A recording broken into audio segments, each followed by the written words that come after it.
సరే, ఈ ఆసక్తికరమైన విశ్లేషణలోకి వెళ్దాం. నిజమైన సంపద అనేది కేవలం భారీగా డబ్బులు సంపాదించడం వల్ల మాత్రమే రాదు.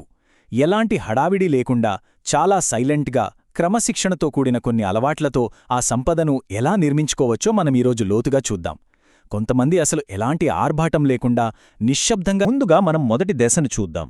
అదేంటంటే రహస్యంగా జరిగిపోయే ఖర్చులను ఆపడం. ఎందుకంటే బకెట్కి చిన్న చిల్లు ఉన్నా సరే అందులో ఎంత నీరు పోసినా లాభం లేదు కదా. బేసిక్ ఫౌండేషన్ ఇక్కడే మొదలవుతుంది. కకేబో అనే ఈ జపనీస్ కాన్సెప్ట్ నిజంగా ఒక గేమ్ చేంజర్ అని చెప్పొచ్చు. సంపద అనేది కేవలం డబ్బు సంపాదించడంతో మొదలవ్వదు, ఆ డబ్బు ఎక్కడికి వెళ్తోందనే అవగాహనతో మొదలవుతుందని ఇది చెప్తోంది. ప్రతిరోజు మనం చేసే చిన్న చిన్న ఖర్చులను మైండ్ఫుల్గా ఒకచోట రాసి పెట్టుకోవడం ద్వారా మన డబ్బుపై మనకు అద్భుతమైన కంట్రోల్ వస్తుంది. సగటు ఆలోచనా విధానానికి మరియు తెలివైన ఆలోచనా విధానానికి ఉన్న వ్యత్యాసం చాలా స్పష్టంగా అర్థమవుతుంది. సగటు ఆలోచనా విధానం ఎలా ఉంటుందంటే అది డబ్బైనా, ఆహారమైనా, బట్టలైనా, చివరికి సమయమైనా సరే దానికి లోతైన గౌరవమివ్వాలి. ఇక్కడ ముఖ్యమైన పాయింటేంటంటే అసలు అవసరమే లేని వస్తువుల మీద ప్రతిరోజు చేసే ఓ ₹150 ఖర్చు 10 ఏళ్లు గడిచేసరికి లక్షల రూపాయల సంపదను హరించివేస్తుంది. వనరులను కేవలం ఒక ఎంటర్టైన్మెంట్లాగా ఖర్చు చేసే బదులు ప్రతి వనరును దీర్ఘకాలిక వృద్ధికి సరే, ఇప్పుడు కైజెన్ గురించి మాట్లాడుకుందాం. ఇది భలే ఆసక్తికరమైన కాన్సెప్ట్. రాత్రికి రాత్రే అద్భుతాలు జరిగిపోవాలని ప్రాక్టికల్గా సాధ్యం కాని పెద్ద లక్ష్యాలు పెట్టుకుని వదిలేయడం కంటే నిశ్శబ్దంగా, స్థిరంగా ప్రతిరోజూ తీసుకునే చిన్న చిన్న చర్యల వైపు మన దృష్టిని మళ్లిస్తుంది కైజెన్. పర్ఫెక్షన్ కంటే కూడా ప్రోగ్రెస్ ఇక్కడ చాలా ముఖ్యం. ఒకసారి ఆలోచించండి, ఎవరైనా సరే ప్రతిరోజూ కేవలం 1%, అవును, ఒకే 1% మెరుగుపడితే చాలు. ఒక ఏడాది తిరిగేసరికి ఆర్థిక స్థితిగతులు మరియు స్కిల్స్పై పడే ఆ కాంపౌండింగ్ ఎఫెక్ట్ అక్షరాల ఆశ్చర్యపరుస్తుంది. ఆ 1%మే భవిష్యత్తు సామ్రాజ్యానికి పునాది. అయితే సరైన దిశ లేకుండా ఎంత కష్టపడినా చివరికి నీరసించిపోవడం, బర్నౌట్ అవడం ఖాయం. అందుకే దీర్ఘకాలికంగా ఎనర్జీ ఉండాలంటే ఇకిగాయిను కనుక్కోవడం చాలా ముఖ్యం. ప్రతిరోజు ఉదయాన్నే నిద్రలేచి ఎంతో ఉత్సాహంగా పనిచేయడానికి కావలసిన ఒక బలమైన కారణాన్ని ఇది ఇస్తుంది. ఇకిగాయ్ భావనను ఇలా 3 భాగాలుగా విడమరిచి చూస్తే పర్ఫెక్ట్గా అర్థమైపోతుంది.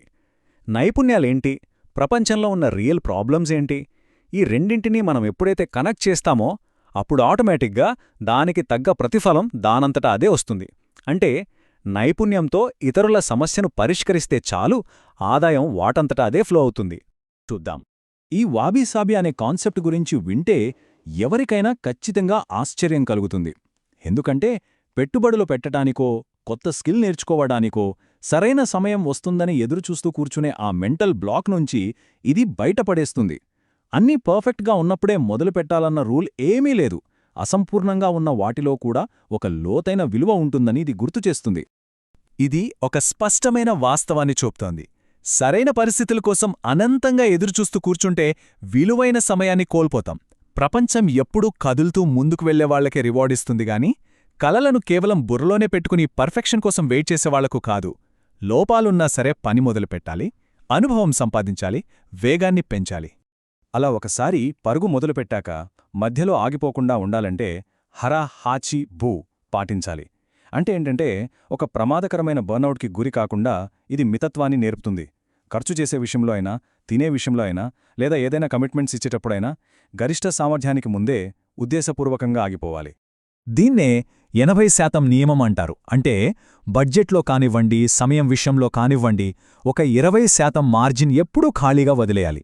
అద్భుతమేంటంటే ఆ ఖాళీగా వదిలేసిన 20% ప్రదేశంలోనే అసలైన ప్రశాంతత, భవిష్యత్తు ఆర్థిక భద్రత దాగి ఉంటాయి.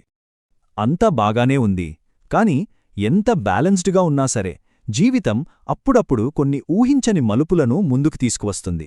అప్పుడే మనకొక ముఖ్యమైన ప్రశ్న ఎదురవుతుంది. అదేంటంటే వేసుకున్న ప్రణాళిక విఫలమైతే ఈ గమాన్ అనేది ఒక సైలెంట్ పవర్ లాంటిది. వెంటనే ఎలాంటి లాభం లేదా రిజల్ట్ కనిపించకపోయినా సరే బడ్జెట్ను లేదా వ్యాపార ప్రణాళికను క్రమం తప్పకుండా ఫాలో అయ్యేలా చేసే ఒక స్వీయ క్రమశిక్షణ ఇది. ఆ తాత్కాలికమైన కష్టాన్ని చాలా ప్రశాంతంగా, హుందాగా భరించే సామర్థ్యం, ఇది నిజంగా గ్రేట్ గదూ. ఎప్పుడైనా ఊహించని ఆర్థిక నష్టం వస్తే అప్పుడు కిన్సుగి తత్వం చాలా బాగా పనిచేస్తుంది.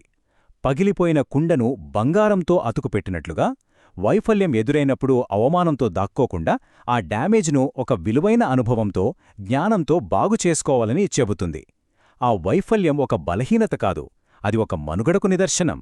సగటు ప్రతిచర్యకు మరియు కిన్సుగి ఆలోచన విధానానికి మధ్య ఉన్న తేడా గమనిస్తే, సగటు మనిషి ఏదైనా నష్టం వస్తే అయ్యో నేనిప్పుడు ఏమి చేయాలి అని పశ్చాత్తాపంలో మునిగిపోతాడు. కాని కిన్సుగి మైండ్ సెట్ ఉన్నవాళ్లు నేనీ అనుభవంతో ఇప్పుడు ఏమి అవుతాను అని ఆలోచిస్తారు.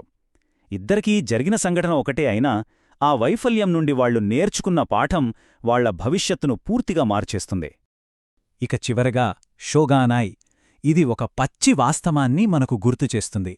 మార్కెట్ క్రాషులు జరిగినా, గతంలో తప్పులు జరిగినా వాటిమీద పడి ఏడుస్తూ కూర్చుంటే ఈరోజు పురోగతికి కావాల్సిన ఎనర్జీ అంతా వేస్టైపోతుంది. మన చేతుల్లో లేని, మార్చలేని విషయాలను అలాగే అంగీకరించి చేతుల్లో ఉన్న పనుల మీద మాత్రమే పూర్తి శ్రద్ధ పెట్టాలని ఇది స్పష్టం చేస్తుంది. ఆర్థిక వ్యవస్థ గురించి లేదా బయట వాతావరణం గురించి కంప్లైంట్ చేయడం మానేసి మన కంట్రోల్లో ఉన్న విషయాల మీద దృష్టి పెడితే చాలు. రోజువారీ అలవాట్లు, స్కిల్స్ డెవలప్ చేసుకోవడం, సేవింగ్స్ రేటు, మన యాటిట్యూడు, మనం పెట్టే ఎఫర్ట్, ఇంకా హెల్త్ రొటీన్, ఈ విషయాలపై 100% పవర్ను ఫోకస్ చేస్తే అద్భుతాలు సృష్టించవచ్చు. సరే, ఈ విశ్లేషణను ముగించే ముందు మనం ఖచ్చితంగా ఆలోచించాల్సిన ఒక అద్భుతమైన పాయింట్ ఉంది. కేవలం విషయాలు తెలుసుకోవడం వల్ల ఎవ్వరూ సంపన్నులు కాలేరు. ఆ తెలుసుకున్న జ్ఞానాన్ని క్రమశిక్షణతో ఆచరించినప్పుడే